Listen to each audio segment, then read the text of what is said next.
Assalamualaikum warahmatullahi wabarakatuh. Hari ini kita akan belajar metodologi penelitian dengan topik etika penelitian.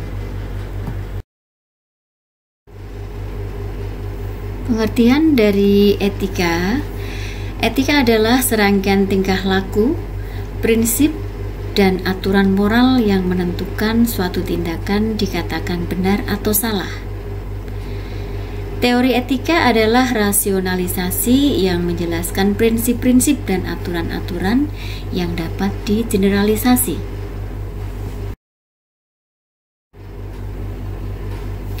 Mengapa pada saat kita akan melakukan sebuah penelitian perlu dilakukan uji etik?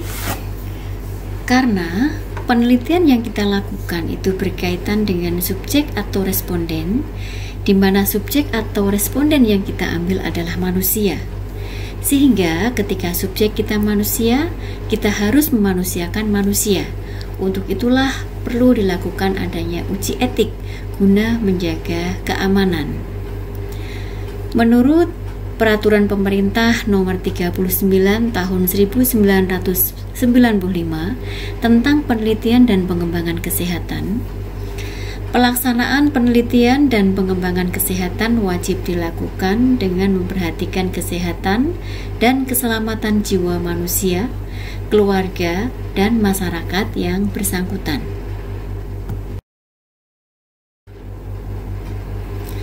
Masalah-masalah dalam etik penelitian. Yang pertama, kesulitan memperoleh persetujuan resmi yang sebenarnya.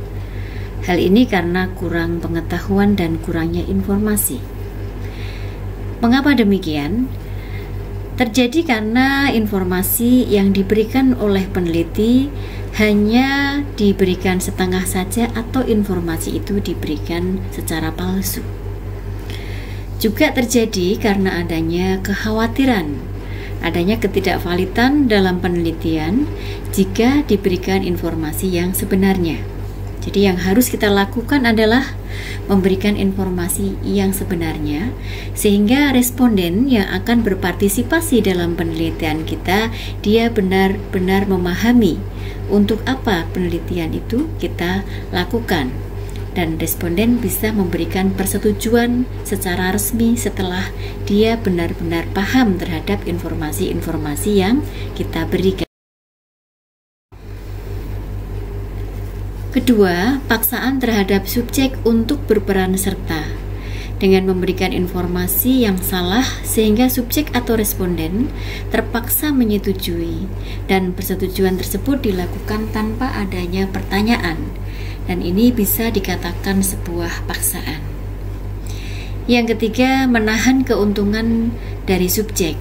Misalnya, peneliti tidak menjawab pertanyaan atas kebingungan yang dirasakan oleh subjek pada saat penelitian berlangsung. Sehingga kita perlu memberikan jawaban-jawaban atas pertanyaan yang diberikan oleh subjek pada kita selaku peneliti, agar subjek kita tersebut tidak bingung, dan keuntungan-keuntungan yang harus dia terima manakala dia memahami itu tidak kita tahan.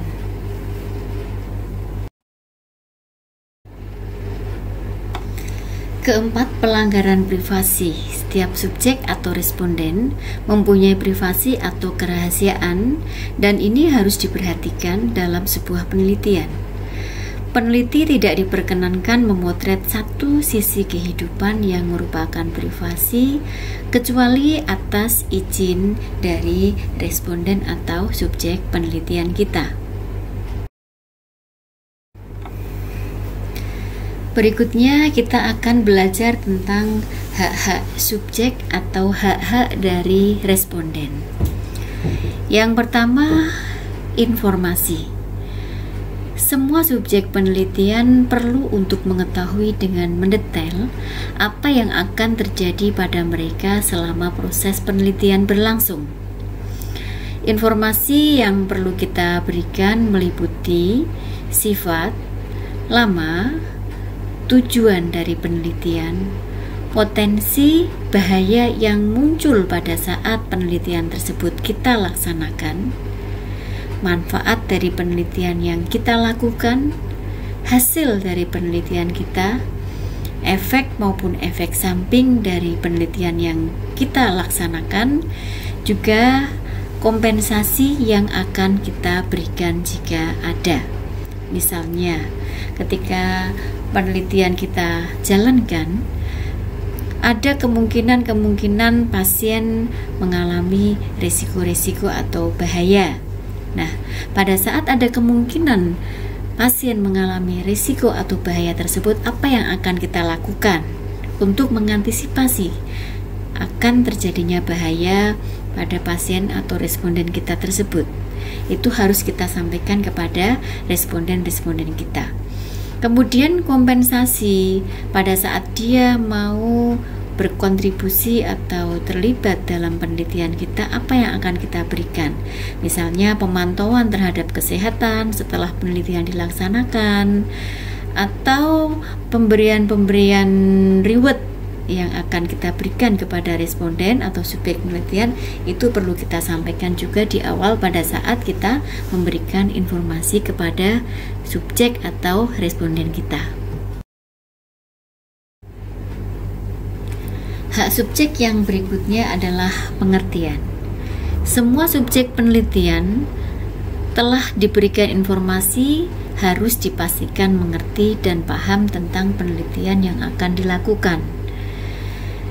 Jadi, pada saat kita akan melakukan sebuah penelitian, maka kita harus memastikan bahwa subjek yang akan kita jadikan sebagai partisipan atau responden dalam penelitian kita tersebut, kita pastikan dia memahami atau mengerti atas informasi yang kita berikan. Yang perlu kita perhatikan adalah pada saat kita memberikan informasi, perlu kita perhatikan bagaimana bahasa yang kita gunakan untuk responden pada saat kita memberikan penjelasan, sehingga benar-benar subjek kita itu paham terhadap apa yang sudah kita sampaikan. Hak subjek yang ketiga adalah pilihan bebas. Semua subjek penelitian berhak memberikan persetujuan setelah diberikan informasi yang benar, tanpa adanya ancaman atau paksaan, tekanan terhadap pemilihan keputusan, ataupun paksaan dengan cara memberikan balasan-balasan yang berlebihan, sehingga membatasi kebebasan subjek penelitian dalam menentukan sikap. Jadi setelah kita memberikan informasi kepada subjek penelitian kita, maka subjek kita itu berhak untuk memilih dia berpartisipasi atau tidak berpartisipasi dalam penelitian yang kita lakukan. Hak subjek yang berikutnya adalah izin wali untuk penelitian. Kondisi ini diperuntukkan bagi orang-orang yang tidak atau belum memenuhi standar kriteria bahwa mereka dapat mengambil sebuah keputusan sendiri. Contohnya, anak-anak yang mengalami retardasi mental, anak-anak atau pasien yang dalam kondisi koma, kemudian juga bayi yang belum lahir. Dalam kondisi-kondisi seperti ini, maka yang mempunyai kewajiban untuk memberikan izin adalah wali dari mereka.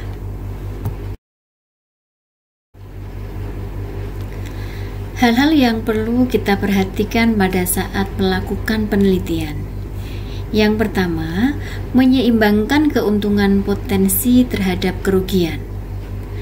Penelitian yang dilakukan untuk mengembangkan iptek, namun jangan sampai penelitian kita itu merugikan, baik merugikan bagi subjek penelitian ataupun merugikan kita selaku peneliti. Yang kedua, mempertahankan anonimitas dan kerahasiaan. Hasil penelitian tentunya akan dipublikasikan, sehingga kita perlu menjaga kerahasiaan dengan cara memberikan anonimitas dari subjek tersebut. Artinya, nama identitas dari subjek penelitian kita tersebut harus kita rahasiakan.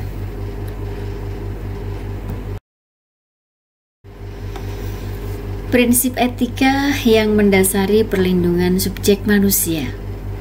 Yang pertama, otonomi. Otonomi itu merupakan hak subjek untuk menentukan dirinya sendiri. Yang kedua, manfaat. Penelitian dilakukan dengan tujuan memberikan kebaikan-kebaikan untuk subjek penelitian. Yang ketiga, non-maleficence atau bukan suatu kejahatan. Jadi penelitian yang dilakukan tidak menimbulkan bahaya atau bukan merupakan kejahatan untuk responden-responden penelitian. Yang keempat, keadilan sosial, di mana penelitian yang dilakukan tidak boleh membeda-bedakan gender, suku, ras, maupun agama. Dasar hukum diperlukannya tim etik penelitian adalah Keputusan Menteri Kesehatan nomor 1334-Menkes-SK-Romawi 10-Tahun 2002 tentang Komisi Nasional Etik Penelitian Kesehatan yang bertugas antara lain memberikan persetujuan ethical clearance. Yang kedua, bertugas memberikan perlindungan atas hak-hak dari subjek. Berikutnya kita mempelajari tentang plagiarisme. Apa itu plagiarisme? Arti dari plagiat adalah plagiarisme atau plagiari, serta dalam bahasa Latin adalah plagiarius yang artinya penculik atau penjiplak. Plagiarisme atau plagiat adalah tindakan mencuri gagasan atau karya intelektual orang lain dan mengklaim atau mengumumkannya sebagai karya miliknya.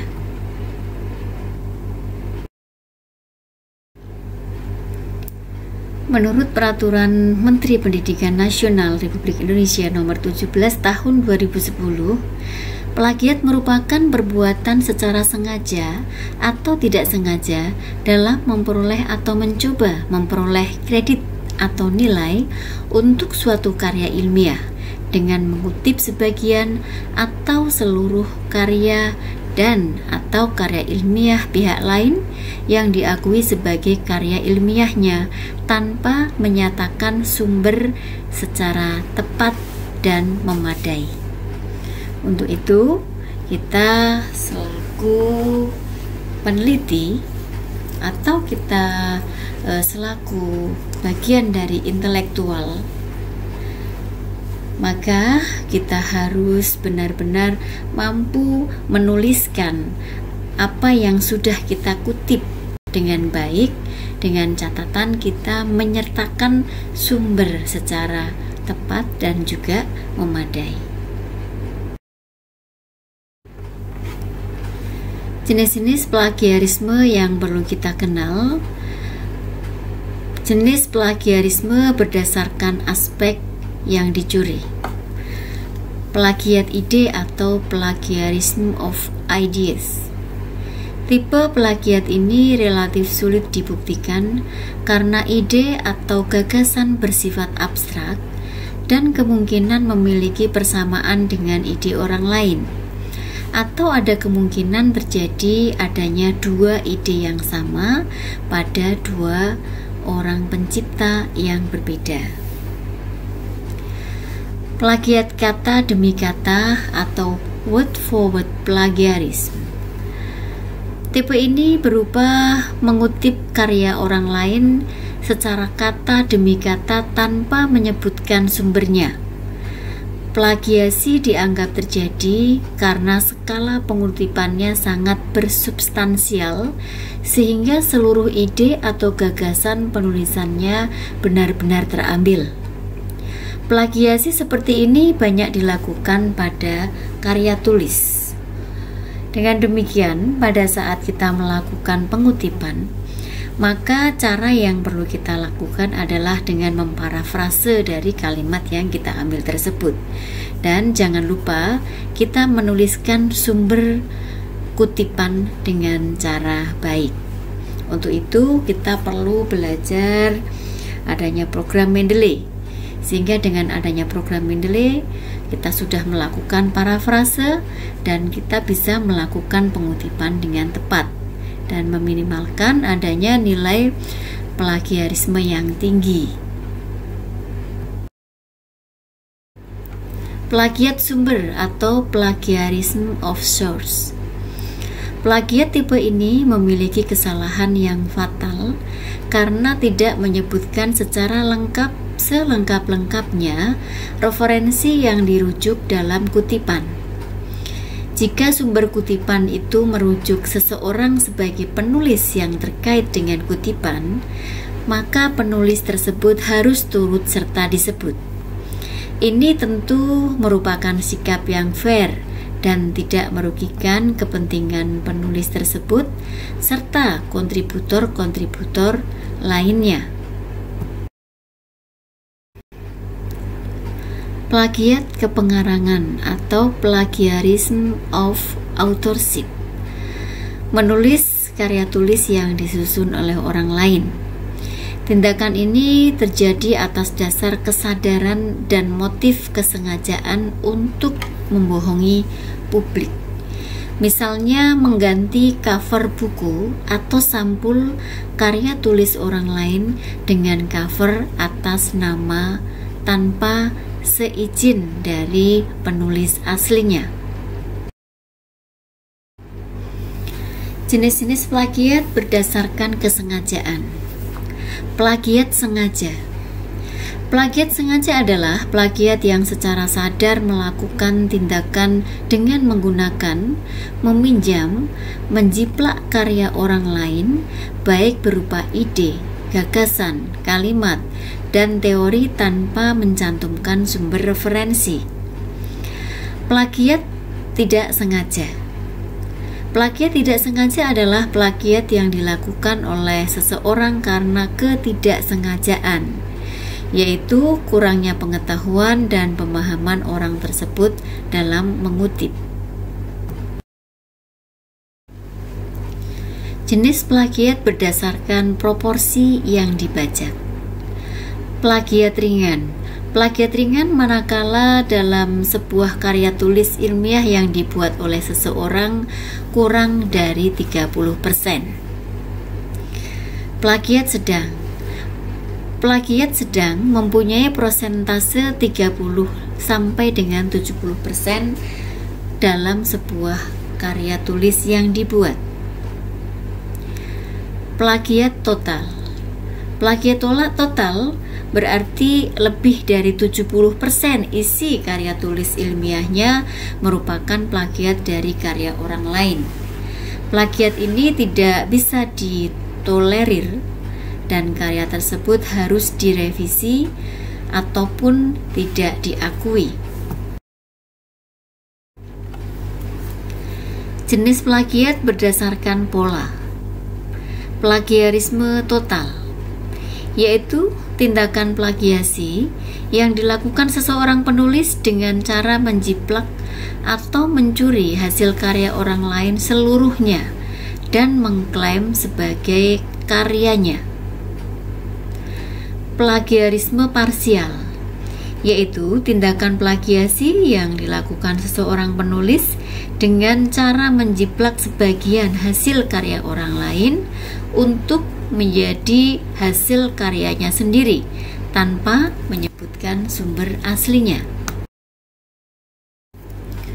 Autoplagiasi atau self-plagiarism, yaitu plagiasi yang dilakukan seorang penulis terhadap karyanya sendiri, baik sebagian maupun seluruhnya. Misalnya, ketika menulis suatu artikel ilmiah, seorang penulis mengcopy paste bagian-bagian tertentu dari hasil karyanya dalam suatu buku yang sudah diterbitkan tanpa menyebutkan sumbernya. Jadi meskipun tulisan tersebut hasil karyanya sendiri, tetap harus disebutkan sumber untuk kutipannya. Plagiarisme antar bahasa, yaitu plagiasi yang dilakukan seorang penulis dengan cara menerjemahkan suatu karya tulis yang berbahasa asing ke dalam bahasa Indonesia. Kemudian penulis menjadikan hasil terjemahan tersebut sebagai hasil karyanya tanpa menyebutkan sumber.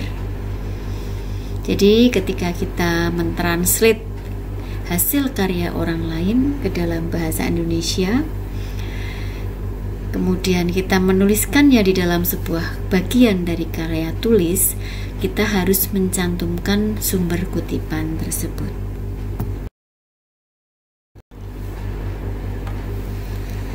Jenis plagiat berdasarkan penyajian. Plagiarisme verbatim, menjiplak karya orang lain apa adanya. Plagiarisme kain perca, tindakan plagiasi dengan mengambil karya milik orang lain dari berbagai sumber tanpa menyebutkan rujukan. Plagiarisme parafrasa, mengubah kalimat dari penulis asli dengan kalimatnya sendiri dan tidak mencantumkan referensi ataupun kutipan. Plagiarisme kata kunci atau frasa kunci, mengambil sebuah kata kunci dari penulis asli dan memparafrasekannya lagi dengan kata-katanya sendiri tanpa menuliskan referensi atau kutipan. Plagiarisme struktur gagasan, mengambil struktur gagasan orang lain kemudian dituangkan lagi agar terlihat berbeda. Kondisi-kondisi seperti ini akan menjadi kondisi yang tidak melanggar atau tidak terindikasi plagiarisme manakala kita menuliskan kutipan atau referensi tersebut dengan benar. Sehingga kalau sudah kita tuliskan kutipan-kutipannya dengan benar, itu sudah sesuai dengan kaidah-kaidah dan kita terhindar dari plagiarisme. Demikian tadi materi yang bisa kita sampaikan. Mudah-mudahan bisa dipahami dan menambah wawasan untuk semuanya. Terima kasih. Billahi taufiq wal hidayah. Wassalamualaikum warahmatullahi wabarakatuh.